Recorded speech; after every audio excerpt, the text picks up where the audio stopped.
ವಿಶೇಷ ಚೇತನರ ವಾರ್ತೆಗೆ ಸ್ವಾಗತ. ಸ್ನೇಹಿತರೆ, ಕೊನೆಗೂ ಕರ್ನಾಟಕ ಸರ್ಕಾರ ಇಂದು ತನ್ನ 17ನೇ ದಾಖಲೆ ಬಜೆಟ್ ಅನ್ನು ಬಿಡುಗಡೆ ಮಾಡಿದೆ. ಪ್ರತಿ ಸಲದಂತೆ ಈ ಬಾರಿಯೂ ವಿಶೇಷ ಚೇತನರ ಕಡೆ ಯಾವುದೇ ರೀತಿಯ ಕಣ್ಣು ಹಾಯಿಸದ ಸರ್ಕಾರಕ್ಕೆ ರಾಜ್ಯಾದ್ಯಂತ ಆಕ್ರೋಶ ವ್ಯಕ್ತವಾಗಿದೆ. ಸ್ನೇಹಿತರೆ, ಬನ್ನಿ ಕುರಿತು ಒಂದು ಸುದ್ದಿ ಇದೀಗ ತಮ್ಮ ಮುಂದೆ ತಿಳಿಸ್ತಾ ಹೋಗ್ತೀನಿ. ನಮ್ಮ ಚಾನಲ್ ಹೊಸದಾಗಿ ನೋಡ್ತಾ ಇರೋ ಚಾನಲ್ ಅನ್ನು ಸಬ್ಸ್ಕ್ರೈಬ್ ಮಾಡಿಕೊಂಡು ವಿಡಿಯೋವನ್ನು ಲೈಕ್ ಮಾಡಿ, ಪ್ರತಿಯೊಬ್ಬರಿಗೂ ಈ ಒಂದು ವಿಡಿಯೋವನ್ನು ಶೇರ್ ಮಾಡಿ. ಸರ್ಕಾರ ವಿಕಲಚೇತನರನ್ನು ಮರೆತಿದೆ. ಕರ್ನಾಟಕ ರಾಜ್ಯದ ಮುಖ್ಯಮಂತ್ರಿ ಸಿದ್ದರಾಮಯ್ಯ ಅವರು ಮಂಡಿಸಿದ 17ನೇ ರಾಜ್ಯ ಬಜೆಟ್ ವಿಕಲಚೇತನ ಸಮುದಾಯದಲ್ಲಿ ತೀವ್ರ ನಿರಾಶೆ ಉಂಟು ಮಾಡಿದೆ.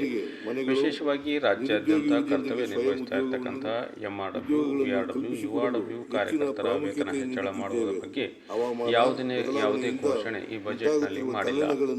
ಸುಮಾರು ವರ್ಷಗಳಿಂದ ತಮ್ಮ ಕನಿಷ್ಠ ವೇತನ ಅಥವಾ ಸೇವಾ ಭದ್ರತೆಗಾಗಿ ಅನೇಕ ಬಾರಿ ಮನವಿ ಸಲ್ಲಿಸಿ ಪ್ರತಿಭಟನೆ ಸಲ್ಲಿಸಿ ರಾಷ್ಟ್ರ ರಾಜ್ಯ ಮಟ್ಟದಲ್ಲಿ ಹೆಸರು ಮಾಡಿದ್ದ ವಿಕಲಚೇತನರ ಪ್ರತಿಭಟನೆಗೆ ಕಿಂಚಿತ್ತು ಕವಡೆ ಕಾಸಿನ ಬೆಲೆ ಇದ್ದಂತಾಗಿದೆ.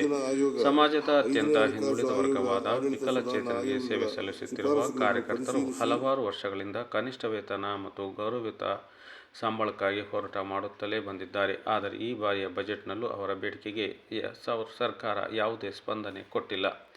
ಇದೇ ರೀತಿ ವಿಶೇಷ ಚೇತನರ ಪಿಂಚಣಿ ಹೆಚ್ಚಳ ಮಾಡುವ ಬಗ್ಗೆ ಕೂಡ ಬಜೆಟ್ನಲ್ಲಿ ಯಾವುದೇ ನಿರ್ಧಾರ ಕೈಗೊಳ್ಳಲಾಗಿಲ್ಲ.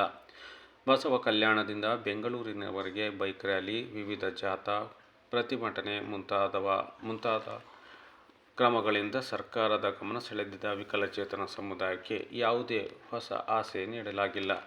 ಜೀವನ ವೆಚ್ಚದಿಂದ ದಿನದಿಂದ ದಿನಕ್ಕೆ ಹೆಚ್ಚುತ್ತಿರುವ ಇಂದಿನ ಪರಿಸ್ಥಿತಿಯಲ್ಲಿ ಪಿಂಚಣಿ ಹೆಚ್ಚಳವಾಗಬೇಕೆಂಬುದು ವಿಕಲಚೇತನ ಸಮುದಾಯದ ಪ್ರಮುಖ ಬೇಡಿಕೆಯಾಗಿತ್ತು. ಆದರೆ ಸರ್ಕಾರ ಈ ವಿಷಯವನ್ನು ಸಂಪೂರ್ಣವಾಗಿ ನಿರ್ಲಕ್ಷಿಸಿದೆ ಎಂಬ ಆರೋಪಗಳು ಕೇಳಿಬರುತ್ತಿವೆ. ವಿಕಲಚೇತನ ಸಂಘಟನೆಗಳು ಮತ್ತು ಹೋರಾಟಗಾರರು ಸರ್ಕಾರದ ಈ ನಿರ್ಲಕ್ಷ್ಯ ಧೋರಣೆಗೆ ತೀವ್ರ ಆಕ್ರೋಶ ವ್ಯಕ್ತಪಡಿಸುತ್ತಿದ್ದು, ವಿಕಲಚೇತನರು ಮರೆತ ಸರ್ಕಾರಕ್ಕೆ ಧಿಕ್ಕಾರ, ಪುನವಸತಿ ಕಾರ್ಯಕರ್ತರ ವೇತನ ಹೆಚ್ಚಿಸಬೇಕು, ವಿಕಲಚೇತನರ ಪಿಂಚಣಿ ಹೆಚ್ಚಿಸಬೇಕೆಂದು ಘೋಷಣೆ ಕೂಗುತ್ತಿದ್ದಾರೆ.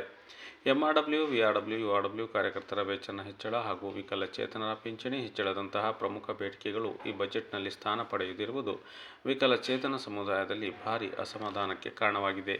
ಸರ್ಕಾರ ತಕ್ಷಣವೇ ಈ ಬೇಡಿಕೆಗಳನ್ನು ಪರಿಗಣಿಸಿ ನ್ಯಾಯ ಒದಗಿಸಬೇಕು ಎಂಬುದು ಅವರ ಒತ್ತಾಯವಾಗಿದೆ.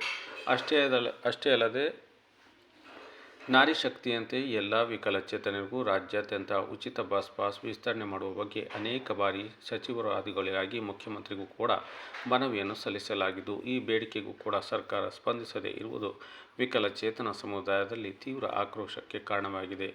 ಏನೇ ಆಗಲಿ, ಸರ್ಕಾರ ಕೂಡಲೇ ವಿಕಲಚೇತನರನ್ನು ಮತ್ತು ಹಿರಿಯ ನಾಗರಿಕರನ್ನು ಮರೆತಿದೆ.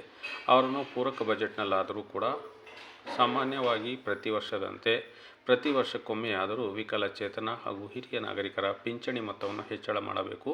ಪಕ್ಕದ ರಾಜ್ಯಗಳಲ್ಲಿ 15% ಪ್ರತಿ ವರ್ಷ ಪಿಂಚಣಿ ಹೆಚ್ಚಳ ಮಾಡುವ ಪರಿಪಾಠ ಇದೆ. ಅದರಂತೆ ಕರ್ನಾಟಕದಲ್ಲೂ ಕೂಡ ಸಾಕಷ್ಟು ಬಹುಸಂಖ್ಯಾತ ಸಂಖ್ಯೆಯಲ್ಲಿರ್ತಕ್ಕಂಥ ವಿಕಲಚೇತನರು ಮತ್ತು ಹಿರಿಯ ನಾಗರಿಕರ ಸಮುದಾಯಕ್ಕೆ ಒಂದು ಆಸರೆಯನ್ನು ಒದಗಿಸಬೇಕೆಂದು ಎಲ್ಲ ವಿಕಲಚೇತನರ ಪರವಾಗಿ ನಮ್ಮ ಚಾನಲ್ ಕೂಡ ಮನವಿಯನ್ನು ಮಾಡ್ತಾ ಇದೆ. ಕೂಡಲೇ ಸಂಬಂಧಪಟ್ಟ ಸಚಿವರು ಹಾಗೂ ಮುಖ್ಯಮಂತ್ರಿಗಳು ನಮ್ಮ ವಿಶೇಷ ಚೇತನರ ಸಮುದಾಯಕ್ಕೆ ವಿಶೇಷವಾಗಿರ್ತಕ್ಕಂಥ ಬಜೆಟನ್ನು ಘೋಷಣೆ ಮಾಡಬೇಕೆಂಬುದು ನಮ್ಮ ಒತ್ತಾಯವಾಗಿದೆ. ಈ ವಿಡಿಯೋ ಕುರಿತು ತಮ್ಮ ಅನಿಸಿಕೆ ಅಭಿಪ್ರಾಯವನ್ನು ತಪ್ಪದೆ ಕಾಮೆಂಟ್ ಬಾಕ್ಸಲ್ಲಿ ಬರೆದು ಹಾಕಿ.